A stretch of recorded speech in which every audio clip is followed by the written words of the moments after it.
Warga di daerah pesisir seperti Pruda memanfaatkan kekayaan lautnya sebagai sumber penghasilan atau nelayan.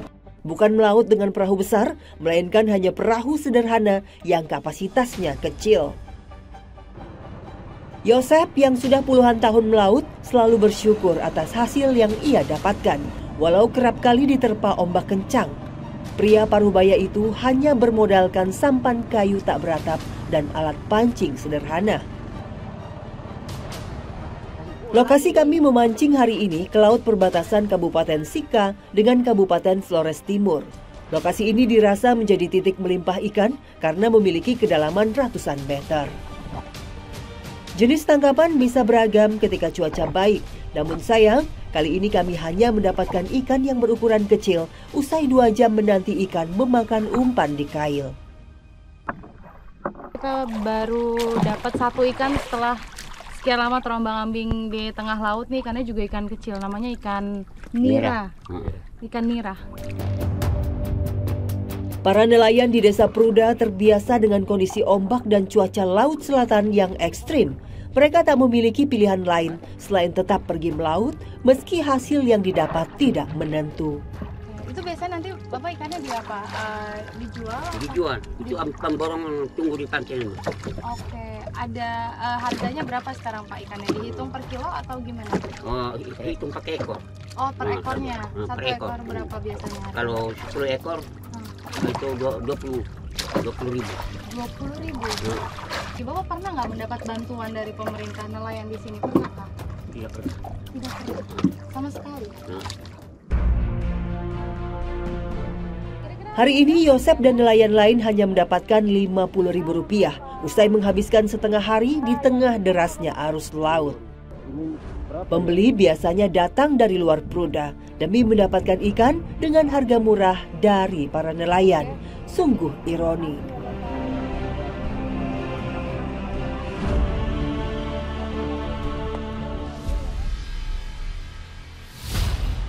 Dari 6 desa di Kecamatan Waiplama, Kabupaten Sika, NTT, Pruda menjadi desa dengan angka anak stunting tertinggi. Jumlah tersebut berdasar dari data Dinas Kesehatan Kabupaten Sika yang mencatat 23 anak stunting berdomisili di Desa Pruda. Beragam upaya telah dilakukan pihak pemerintah desa, salah satunya dengan alokasi dana untuk program PMT atau pemberian makanan tambahan yang sudah berlangsung pada Juni hingga Desember 2022 silam. Upaya tersebut tidak semata-mata mengubah kondisi anak stunting di desa ini. Banyak orang tua yang cukup bekerja sama dengan periksa rutin ke puskesmas pembantu Desa Pruda, namun ada pula yang memilih berdiam diri di rumah. Padahal, pengecekan tinggi dan berat badan rutin anak wajib dilakukan untuk mengetahui tumbuh kembang anak agar lolos dari kategori stunting. Sula sebagai bidan Desa Pruda yang merupakan penduduk asli sudah mengabdi selama 5 tahun. Sementara rekannya Helsi menjadi mantri Desa Pruda 7 tahun lamanya. Mereka biasa pergi menjemput bola ke rumah warga jika tidak hadir di pustu saat pemeriksaan rutin terhadap anak stunting. Hari ini kami mengunjungi rumah Akila. Bayi berusia hampir 2 tahun ini hanya memiliki berat badan 7,4 kg saja. Memprihatinkan ketika melihat paras polos Kila yang sudah dinyatakan stunting sejak lahir. Faktor penyebab stunting ternyata berpengaruh sejak kehamilan ibu dalam kondisi KEK atau kekurangan energi kronis. Selin sebagai ibu Akila melahirkan saat usianya masih 21 tahun secara prematur. Dirinya mengetahui kondisi anak pertamanya sudah dinyatakan stunting. Tetapi kini ia tak bisa berbuat apa-apa dan mengaku berada dalam kondisi serba sulit.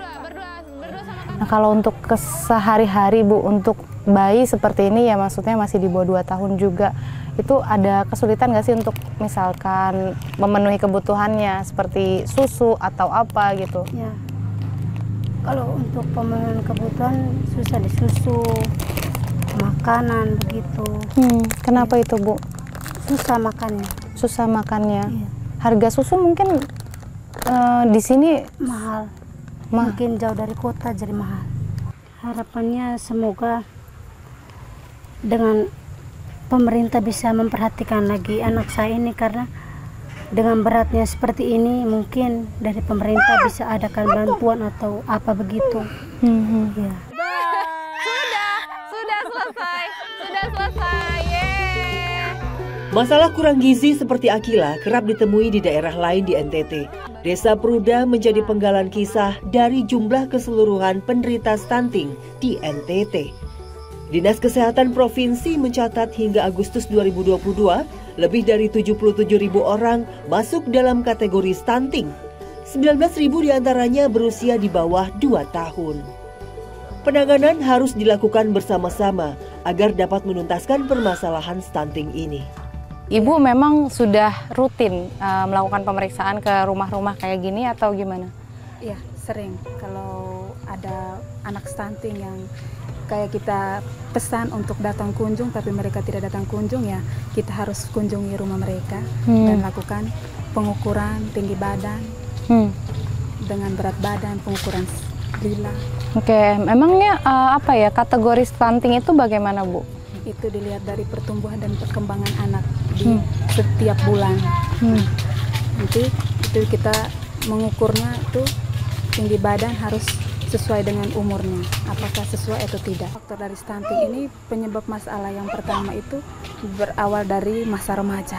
Masa remaja seorang ibu, mungkin saat ibu waktu remaja mungkin kurang meminum vitamin seperti tablet tambah darah.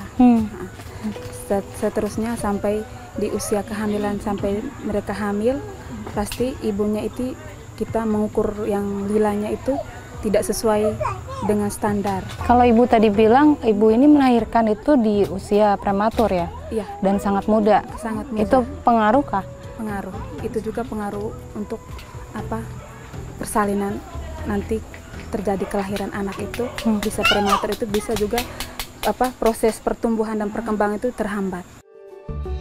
Selama ini dari hasil panen kemiri itu mencukupi nggak sih buat kehidupan ibu-ibu nih sehari-hari? Ibu minta maaf, tidak bisa memenuhi kebutuhan karena tergantung musim tadi.